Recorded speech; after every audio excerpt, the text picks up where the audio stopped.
Good morning. Today let's talk about your portfolio.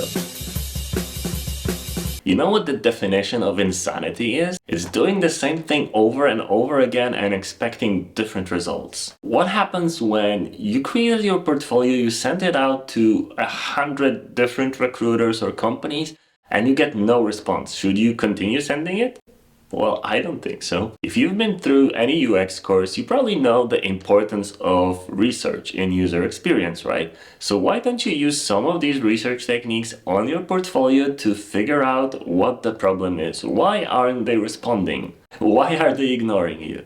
Because the answer can be pretty simple. I'm gonna recommend you two things to do right now if you're not getting any responses on your portfolio. The first one is surprisingly easy. You just need to ask the recruiters what the main issue or problem was. And if you applied 100 times, then out of the 100, at least 10 will probably reply to you.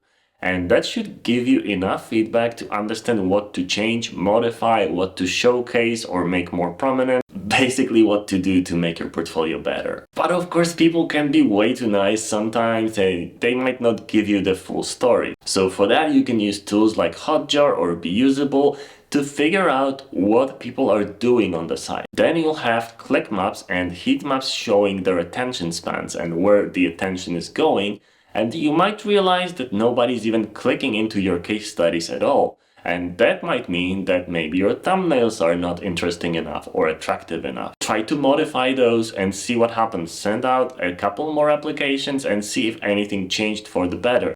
And if you don't have a portfolio yet, check out my step-by-step portfolio guide that's linked in the description. The most important thing about your portfolio is to treat it as a research project. So no response, modify something and see what happens. See if there's gonna be better response or better feedback or better interest in what you do. Of course, we can all try to get it the first time. And if you have amazing UI skills, then you might be able to get it the first time because there's a lot less factors with UI. When people see a beautiful app in your portfolio, they can hire you just based on that. But if you want to sell your UX research skills or your general UX knowledge, then there's a lot of different factors. So test them and find out what works. So find out what works for you. Find out what works in your country. And of course, have a beautiful day.